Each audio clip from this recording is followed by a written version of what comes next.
أبوان حسن محمود حسن جعيل كمدا أبوانada fanaaniinta iyo wariyaasha Soomaaliyeed ayaa waxa uu muddooyinkii ugu dambeysay ku xanuunsanayay magaalada Nairobi ee dalka Kenya.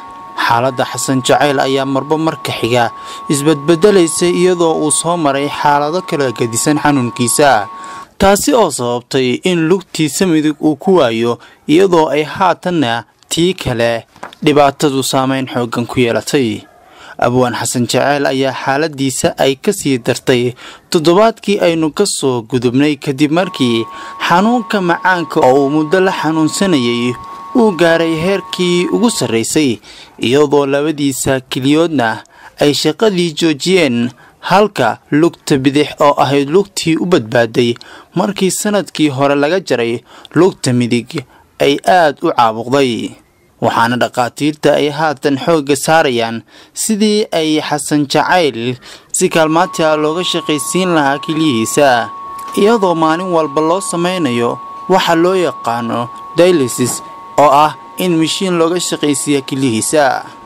muuqaalka guud ee Xasan ma ahan kii aad ku ogeyd ama aad ku garanaysay, waxaana ku yimid isbeddel xooggan, taasi oo aad ka dareemi karto muuqaalkii ugu dambeeyay ee aad hadda daawanayso.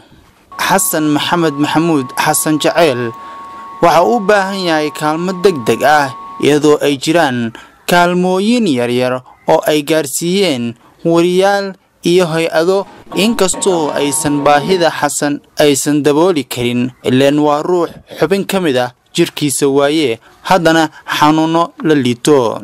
Xasan Jacayl waxa uu ku jiraa isbitaal, waxaana ku baxdo lacag aad u xooggan. mishiinka uu isticmaalayo, sariirta uu jiifo iyo weliba adeegga loo sameynayo gebi ahaanba waa lacag. sidaa awgeed waxaan ummadda Soomaaliyeed ka codsanaynaa inay si degdeg ah kaalmo u soo gaarsiiyaan Abwaan Xasan Jacayl oo dhibaatadiisu ay sii xoogaysatay. waa kuwan qaar ka mid ah wariyaasha Soomaaliyeed oo ku booqday isbitaalka uu ku sugan yahay, kana warbixinaya xaaladda rasmiga ee uu ku sugan yahay Abwaan Xasan Jacayl, fariina u diraya inta ka damqanaysa dhibaatada Xasan Jacayl uu ku sugan yahay. runtii Xasan waxa uu ku jiraa xaalad aad u adag oo aad u dhibaato badan buu ku jiraa. markii hore macaanku waxa uu kalifay in la gooyo xubin lugtiisa, haddana tii kalena way midoobaatay.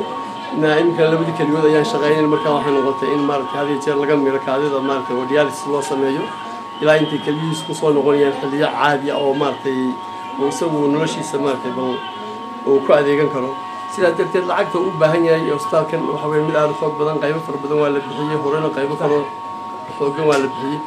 laakiin dhibaatadu waxa weeyaan iminka waxa uu doonayaa xillitii hore ka adag buu ku jiraa. marka wuxuu u baahan yahay in kaalmo bini'aadanimo loo fidiyo, kaalmadaasina ay noqoto mid wax ku oola oo maanta xilligii u baahnaa weeyaan maaragtay wax la soo taro. waxaan markaa ka codsanaynaa qof kasta oo bini'aadanimo ku jirto oo insaaniyad ku jirto oo ka damqanaya Xasan dhibaatada ku jira iyo qof kasta oo bini'aadan dhibaatada ku jira, waxaan codsanaynaa maaragtay maanta in Xasan Jacayl loo soo gurmado oo maaragtay loo fidiyo kaalmo bini'aadanimo oo maaragtay aynu ka shaqayno bal Xasan sidii caafimaadkiisa oo taama bal haddii Ilaahay yeelo aanu ugu dadaal lahayn. laakiin hadda iminka Xasan dhibaatadiisa ugu weyn waa mid dhaqaale oo maaragtay ay dhaqaatiirtu leeyihiin in muddo ayuu meesha ku sii jiri doonaa oo maaragtay waqti dheer ah si kaliyihiisu ay u bilaabaan shaqadoodii inay soo ceshadaan. haddana kaliyihiisii kuma shaqaynayaan, waxaa ku shaqaynaya qalab lagu xiray. sidaa darteed waxaan codsanaynaa qof kasta oo maaragtay shaashaddaa daawanaya inuu maaragtay u soo gurmado oo gacan ka geysto sidii Xasan looga bixin lahaa biilalkaas ama kharashada dhakhtarka, isla markaana loo ogolaan lahaa inuu sii wato dhakhtarka daawooyinkiisa ilaa iyo inta ay xaaladdu ogolaanayso inuu ka maarmo dhakhtarka. waanad mahadsantihi.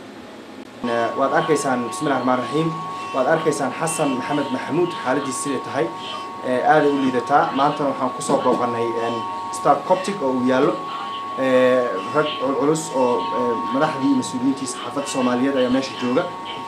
waxaana ugu nimid walaalkeen dhibaatada haysta oo sanna dhammaan ummadda Soomaaliyeed iyo wariyaasha inay gacan naga siiyaan xaaladdu hadda ku jirto. bismillahi rahmaani rahiim.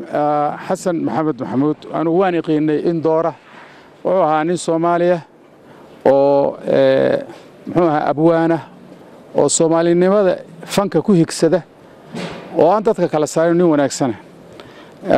xaaladdan hadda uu ku sugan yahay Ilaahay caafimaad ha siiyo.